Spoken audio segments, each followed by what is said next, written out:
L'enfant, c'est le saint enfant Jésus, celui qui entre librement dans sa passion et qui engage ses disciples dans son propre mystère.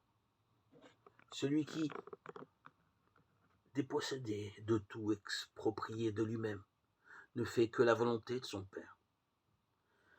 C'est pourquoi l'enfant est en résumé tout le mystère du royaume et de son paradoxe. Ne faut-il pas être un enfant pour accueillir l'invraisemblable programme de l'innocent? Si quelqu'un vient à moi et ne hait pas son père, et sa mère, et sa femme, et ses enfants, et ses frères, et ses sœurs, et même son âme, il ne peut être mon disciple. Luc 14, 26.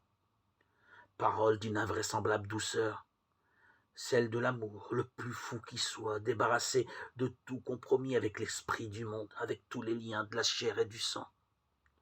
Comment, à moins d'être un enfant, accepter de ne pas juger, de ne pas condamner, de tendre la joue gauche quand on est frappé sur la droite, de ne pas disputer la tunique quand on vous prend le manteau, de ne pas réclamer son bien à qui le prend, de prier pour ceux qui calomnient, de bénir ceux qui maudissent, de faire du bien à ceux qui vous haïssent, d'exulter de joie dans la persécution?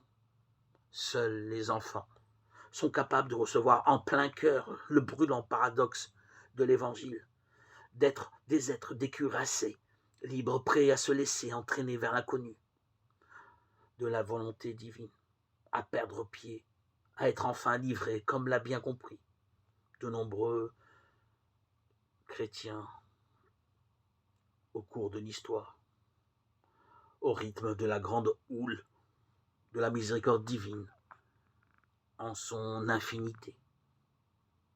Seul l'enfant humilié connaîtra la gloire, les premiers seront les derniers, seul il sera exalté. L'enfant,